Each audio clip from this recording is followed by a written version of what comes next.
সকলে যে এই ডক্টর কামাল হোসেন আর জেরাই খান পান্নার নাম শুনে যান নাই তার কি গ্যারান্টি, বিশেষ করে ডক্টর কামাল হোসেন। এখন এই পরিস্থিতিতে ডক্টর কামাল হোসেন কি করে নীরব থাকছেন, কি করে ডক্টর কামাল হোসেন না বিবৃতি দিয়ে না আইনি সহায়তা দিয়ে এদের পাশে দাঁড়াচ্ছেন? তাহলে তিনিও কি সন্ত্রাসবাদী কর্মকাণ্ডে জড়িত? তাহলে রাষ্ট্র, পুলিশ বা পুলিশের গোয়েন্দা বিভাগ, ডিবি তাকেও কেন জিজ্ঞাসাবাদ করছে না? মঞ্চ ৭১ নামের মুক্তিযোদ্ধাদের একটা নতুন প্ল্যাটফর্মের এক অনুষ্ঠান এমন আলোড়ন তুলল বৃহস্পতিবার যে সারা বাংলাদেশের সকলেই এখন এই সংগঠনটির নাম জানে এবং জানে যে সেই সংগঠন থেকে জুলাই যোদ্ধাদের মবের মুখে বা জুলাই যোদ্ধাদের আপত্তির মুখে পুলিশ উদ্ধার করে নিয়ে যায় আওয়ামী লীগ থেকে বহিষ্কৃত নেতা, সাবেক মন্ত্রী লতিফ সিদ্দিকী, ঢাকা বিশ্ববিদ্যালয়ের শিক্ষক হাফিজুর রহমান কার্জন, সাংবাদিক মঞ্জুরুল আলম পান্না সহ অন্তত ১৫-১৬ জন ব্যক্তিকে। কোন সে ১৫-১৬ জন ব্যক্তি সে বিষয়ে কিছু না জানা গেলেও গতকাল অর্থাৎ বৃহস্পতিবার সারাটা সন্ধ্যা বিকাল পর্যন্ত, রাত পর্যন্ত আসলে মানুষের পক্ষে জানা সম্ভব হয় না যে এদেরকে ঘন্টার পর ঘন্টা কেন ডিবি অফিসে আটকে রাখা হয়েছে।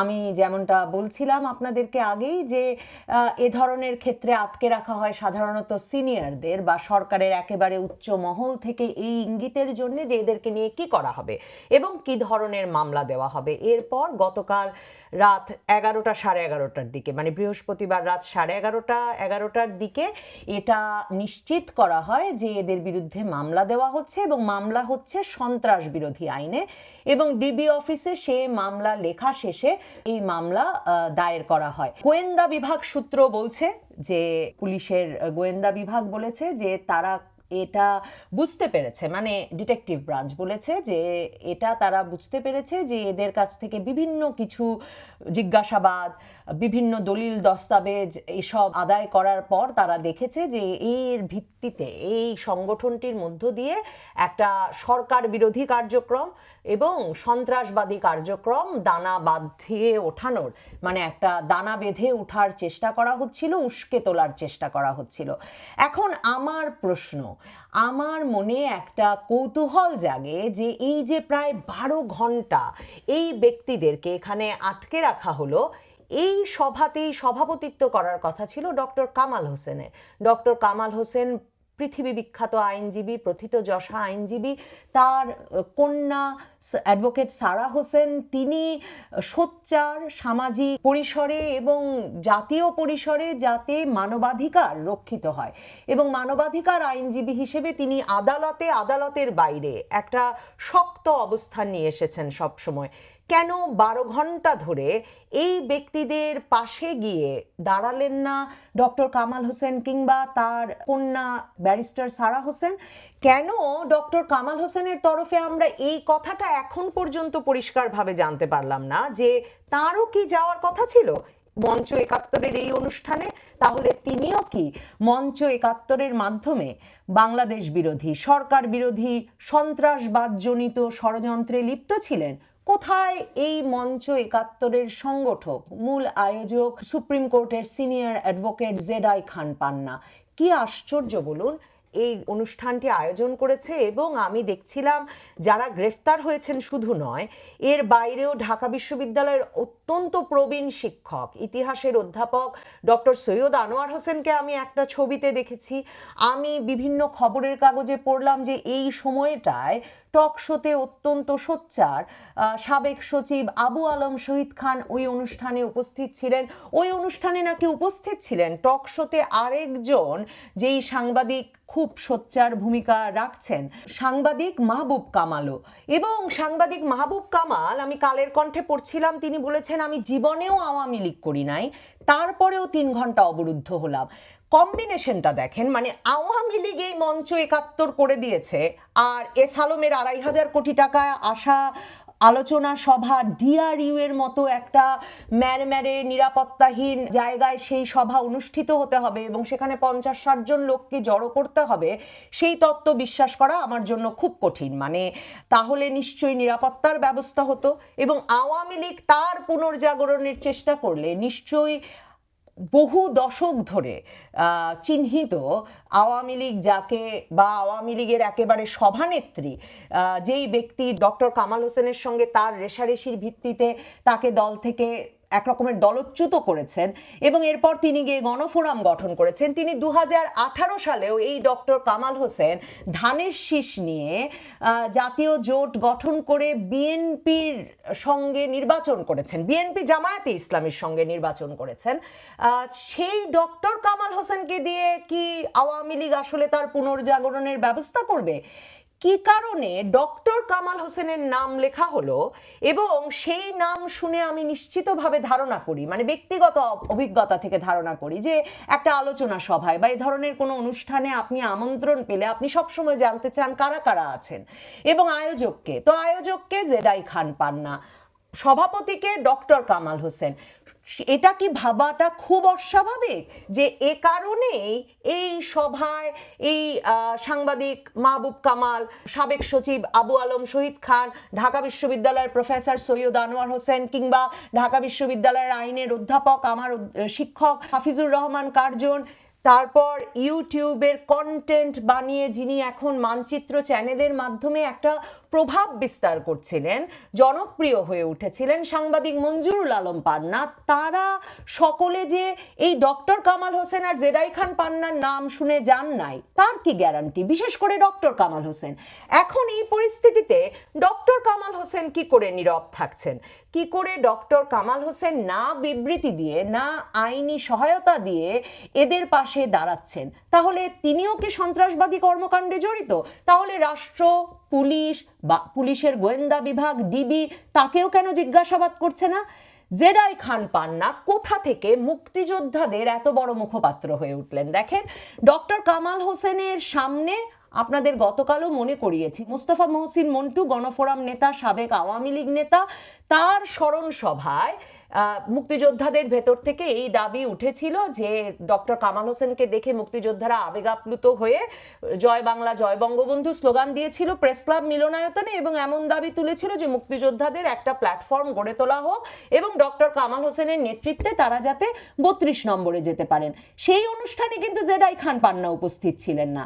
কিন্তু এরপর হঠাৎ করে আমরা দেখি সামাজিক মাধ্যমে জেডাই খান পান্নার নামে এই বক্তব্য চালু হয়ে যায় যে তিনি মুক্তিযোদ্ধাদের নিয়ে একটা প্ল্যাটফর্ম গড়ে তুলবেন এবং তাদের নিয়ে নাকি 32 নম্বরে যাবেন। এবং এখন যদি মনে করে দেখেন, দেখবেন সেই প্রেক্ষিতেই কিন্তু 32 নম্বরে 2025 সালে কেউ গেলে তার বিরুদ্ধে কি ব্যবস্থা নেওয়া হবে সে বিষয়ে নানা রকম, মানে সামাজিক যোগাযোগ মাধ্যম পরিসরে প্রভাবশালী ইউটিউবাররা যেমন, সরকারের তরফ থেকেও একটা ধমকাধমকি হুমকির পরিবেশ সৃষ্টি হয় এবং এই পুরো ধারাবাহিকতায় শেষ পর্যন্ত রিক্সা চালক আজিজুরকেও গ্রেফতার হয়ে জেলে যেতে হয়, মানে সামান্য তার নিজের আয়ের পয়সায় 32 নম্বরে ফুল দিতে গিয়ে। আর অ্যাডভোকেট জেডাই খান পান্না প্রথমে বলেন যে তার নামে যে কার্ডটা ছড়ানো হয়েছে সামাজিক যোগাযোগ মাধ্যমে এটা ভুল, তিনি মোটেও বলেন নাই তিনি দলে বলে 32 নম্বরে যাবেন। আর 15ই আগস্ট তিনি বলেন তার পরিবার তাকে আটকে রেখেছে বাড়িতে, কাজেই তিনি যেতে পারছেন না। আর গতকাল তিনি নিজেই সভা ডাকলেন এবং তাদের নামে বাংলাদেশে এখন এই মানে কথা বলার এক রকমের অবরুদ্ধ পরিবেশের মধ্যে যেই ব্যক্তিরা কথা বলছিলেন বিভিন্ন পরিসরে, তারা একত্রে যুক্ত হন এবং যারা আসলে জামায়াতে ইসলামী, এনসিপি এদের বাইরে একটা ভিন্ন পরিসর দাঁড় করাতে চাইছিলেন, যারা বলছিলেন যে বাংলাদেশের সংবিধান বজায় রাখতে হবে, বাংলাদেশের মুক্তিযুদ্ধ 1971ও একটা গুরুত্বপূর্ণ ঘটনা, এই ঘটনাকে অস্বীকার করলে চলবে না, সেই ব্যক্তিদের সবাইকে জড়ো করা হলো একটা নিরাপত্তাহীন মিলনায়তনে, একটা ঘরের মধ্যে, এবং অনুষ্ঠান শুরু হতে পারলো না। একজন বক্তৃতা দিতে না দিতে সেখানে জুলাই যোদ্ধা নামক সংগঠনটি উপস্থিত হলো, যেটা একরকমের কিন্তু প্রত্যাশিত হওয়ার কথা। মানে যথাযথ নিরাপত্তার ব্যবস্থা না হলে যেটা মানুষ আশা করার কথা, যে ডক্টর কামাল হোসেন আসা মানেই তিনি এসবের ব্যবস্থা করে এসেছেন এবং ডক্টর কামাল হোসেন একটা সভায় উপস্থিত থাকা মানে হঠাৎ করে মব এসে এটা করার সাহস করবে না, সেই ডক্টর কামাল হোসেন সভাপতি অনুপস্থিত। ওই বক্তারা সকলে জানতেন, আমি পরবর্তীতে তাদের কারো সঙ্গে যোগাযোগে জেনেছি যে তারা সকলে জানতেন ডক্টর কামাল হোসেন পথে আছেন, অ্যাডভোকেট জেডাই খান পান্না পথে আছেন, কিন্তু তারা কেউ আর পৌঁছলেন না। 3 ঘন্টা তারা কিন্তু প্রায় ডিআরইউতেই অবরুদ্ধ ছিলেন, কিন্তু ওই মিলনায়তনে তো পৌঁছলেনই না।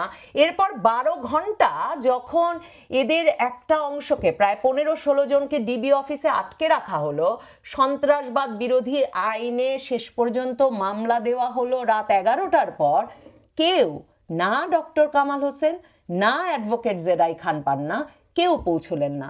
আমার মনে হয় পরিষ্কারভাবে এর ব্যাখ্যা এই দুইজন আইনজীবীর দেওয়া দরকার। না হলে তাদের বলা দরকার যে তারা কোন ধরনের ষড়যন্ত্রের ব্যবস্থা করেছিলেন মঞ্চ 71 প্ল্যাটফর্মের নামে, যে কারণে এই মঞ্চ 71 প্ল্যাটফর্মটিতে বক্তৃতা দিতে যাওয়ার জন্যে বা তাদের নাম শুনে উপস্থিত হওয়ার জন্য ব্যক্তিদের বিরুদ্ধে এখন সন্ত্রাসবাদ বিরোধী আইনে মামলা হয়ে গেল এবং তাদের আদালতে চালান দেওয়া হয়েছে। এটা জানাটা অত্যন্ত গুরুত্বপূর্ণ হয়। না হলে যে প্রশ্ন আমি করতে চাই সরাসরি, সেটা হচ্ছে মঞ্চ 71 কি একটা দেশবিরোধী রাষ্ট্রবিরোধী ষড়যন্ত্র, নাকি আসলে একটা ফাঁদ? কিসের ফাঁদ? যারা কথা বলছিলেন, যারা আগামীতে কথা বলতে পারেন, যারা কথা বললে এবং একত্র হলে, ঐক্যবদ্ধ হলে একটা সমস্যার সৃষ্টি হতে পারে, একটা আওয়াজ উঠতে পারে, যে আওয়াজটা এখন দমিয়ে রাখার চেষ্টা হচ্ছে, সেই সকল ব্যক্তিদেরকে একটা ঘরে এনে আসলে একটা ফাঁদ পাতা হয়েছিল এবং সেই ফাঁদ থেকে ধরে নিয়ে যাওয়া হয়েছে ব্যক্তিদেরকে, যাতে কারো ইউটিউব চ্যানেল আর কোনো কথা বলতে না পারে। কোনো শিক্ষক হাফিজুর রহমান কার্জনের মতো যারা জাতীয় আন্তর্জাতিক মিডিয়ায় কথা বলছিলেন সংবিধান বিষয়ে, পুলিশ হত্যার যে বিচার হচ্ছে না, ওই বিচারটা না হলে যে ছাত্র হত্যার বিচার সম্ভব হবে না বা প্রশ্নমুক্ত হবে না, সেসব বিষয়ে কথা তুলছিলেন। এই প্রত্যেকটি ব্যক্তিকে আসলে এক রকমের এই ফাঁদে ফেলে আটকে ফেলা হলো। আর যাদেরকে ফাঁদ থেকে মুক্ত হতে পারলেন যারা, এই মাহবুব কামাল, এই আবু আলম শহীদ খান কিংবা অন্য যে ব্যক্তিরা সেখানে উপস্থিত ছিলেন, তাদেরকেও এমন ভয় ধরিয়ে দেওয়া হলো যে এরপর তো টিভি টক শো থেকে কথা বলে নামার পরেও মব হতে পারে এবং সেই মব থেকে তুলে নিয়ে গিয়ে সন্ত্রাসবাদ বিরোধী আইনে মামলা হয়ে যেতে পারে।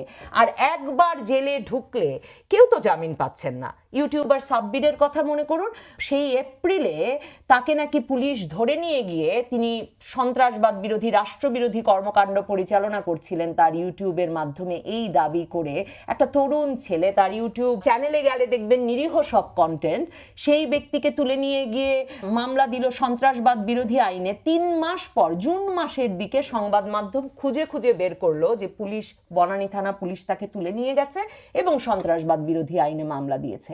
কাজেই ডক্টর কামাল হোসেন, কাজেই অ্যাডভোকেট, সিনিয়র অ্যাডভোকেট জেরাই খান পান্না, আপনাদের এগিয়ে আসার সময় হয়েছে। আপনাদের অবস্থান স্পষ্ট করা দরকার। কেন আপনারা এদেরকে জড়ো করেছিলেন সেটা বলা, স্পষ্ট করা অত্যন্ত গুরুত্বপূর্ণ আপনাদের জন্য। সিনিয়র অ্যাডভোকেট জেরাই খান পান্না তার আয়োজিত অনুষ্ঠানে যখন অবরুদ্ধ অবস্থায় তার আমন্ত্রিত অতিথিরা এবং 12 ঘন্টা ধরে যখন তারা ডিবি অফিসে আটক, তিনি কোর্টে বসে ফেসবুক লাইভ করে নিন্দাবাদ জ্ঞাপন করেছেন। আমি মনে করি না সেটা যথেষ্ট। খুব স্পষ্ট হওয়া দরকার মঞ্চ 71 একটা ষড়যন্ত্র না একটা ফাঁদ, এই বিষয়টি।